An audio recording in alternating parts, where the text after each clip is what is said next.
Kita semua macam dah set dalam kepala kan, keuangan Islam ni wujud sebab nak elak riba atau faedah. Tapi pernah tak kita berhenti sekejap dan tanya, apa sebenarnya yang Al-Quran cakap pasal perkataan riba ni? Dalam kupasan kali ni kita akan tengok analisis sumber kita pasal benda ni. Okey, jom kita tengok ayat ni. Yang menariknya, Al-Quran sendiri macam dah tahu akan ada orang cakap, alah, jual beli dengan riba ni sama je. Ayat ni seolah-olah dah ramalkan kekeliruan yang kita hadapi hari ni. Hebat kan? Jadi, kalau tuan kata tak sama, apa bezanya? Inilah soalan paling penting yang akan kita cuba jawab.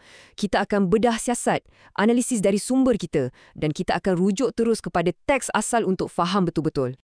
Okey, untuk faham kenapa riba ni dilarang, kita kena mulakan dari asas. Sumber kita pun mulakan dengan benda yang sama, iaitu dengan kaji asal-usul perkataan riba tu sendiri dalam Al-Quran.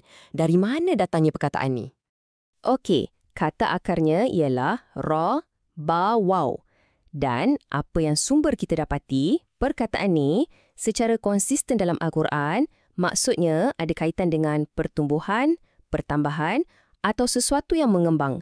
Maknanya bukan makna yang direka-reka, ia memang konsisten. Dan yang lagi menarik, tengok ni, perkataan yang sama digunakan dalam konteks yang langsung tak ada kena-mengena dengan duit. Ia digunakan untuk menggambarkan buih yang mengembang naik. Ini bagi kita petunjuk yang sangat jelas tentang maksud sebenar perkataan tu. Ia pasal pengembangan atau pertambahan secara fizikal. Bila kita kumpul semua ayat yang sebut pasal riba, kita mula nampak satu corak yang sangat jelas. Mula-mula, ia disebut sebagai berganda-ganda.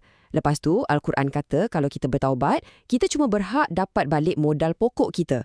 Dan yang paling penting, ia dikaitkan dengan memakan harta orang secara tidak adil. Nampak tak? Ada tema penggandaan, ketidakadilan dan lebihan dari modal pokok. Okey, jadi lepas tengok semua bukti-bukti ni, sumber pun rumuskan satu definisi yang sangat spesifik. Ini bukan lagi pasal faedah semata-mata. Ada sesuatu yang lebih mendalam. Dan inilah dia definisinya, riba dalam Al-Quran ialah peningkatan yang bersifat eksploitatif. Ia berganda ke atas hutang yang dibuat atas dasar keperluan dan akhirnya ia mewujudkan satu penindasan yang sistematik atau zulm. Jadi, ikut hujah sumber ni, isunya bukan sebarang untung atas modal, tapi eksploitasi orang yang terdesak melalui hutang yang makin lama makin besar. Jadual ni memang terangkan perbezaan tu dengan jelas. Tengok ya. Jual beli atau al-bai', ia adalah pertukaran bersama, ada manfaat untuk kedua-dua belah pihak dan berasaskan nilai. Riba pula, ia eksploitasi, pertungguhan hanya untuk sebelah pihak dan ia berasaskan ketidakseimbangan kuasa. Nampak kan beza langit dengan bumi? Okey, kita dah faham konsepnya dari Al-Quran. Sekarang, jom kita bawa pemahaman ni ke dunia moden dan tengok bagaimana ia digunakan untuk menganalisis industri kewangan Islam hari ini. Ini satu kenyataan yang agak pedas dari sumber kita. Sebuah industri global bernilai trilion dolar telah dibina atas dasar mengelakkan satu perkataan sambil meniru hasil ekonomi yang sama yang diwakili oleh perkataan itu.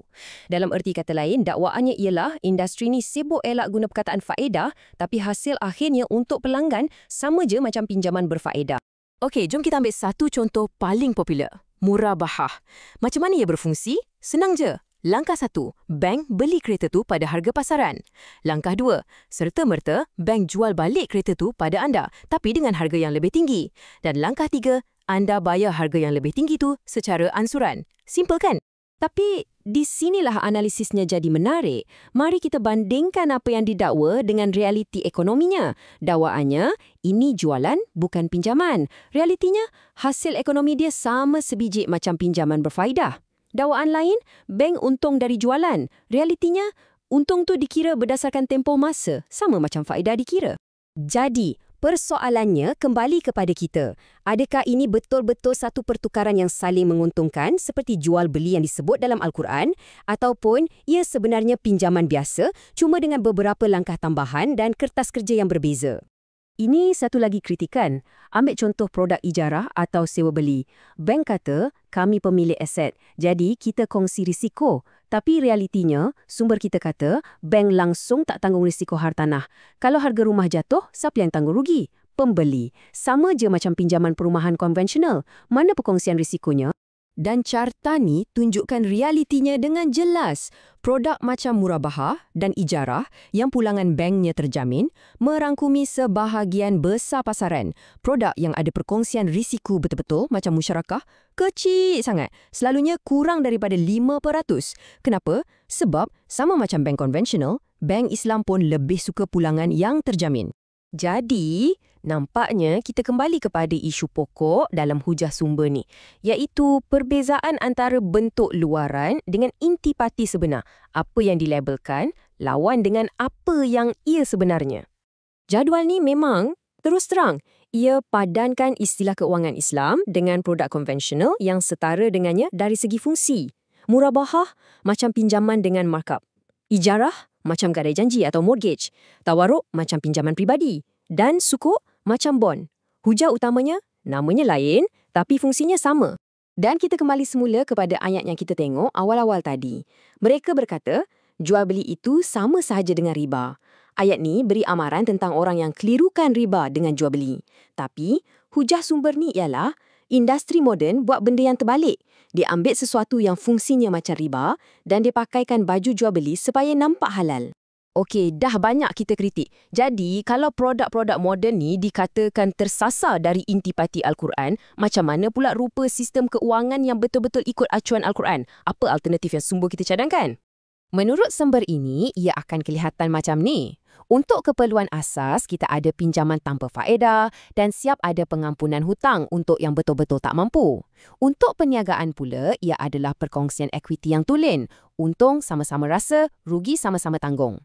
Dan untuk rumah, ia adalah pemilikan bersama yang sebenar. Kalau harga rumah naik, dua-dua untung. Kalau turun, dua-dua kongsi risiko. Nampak tak?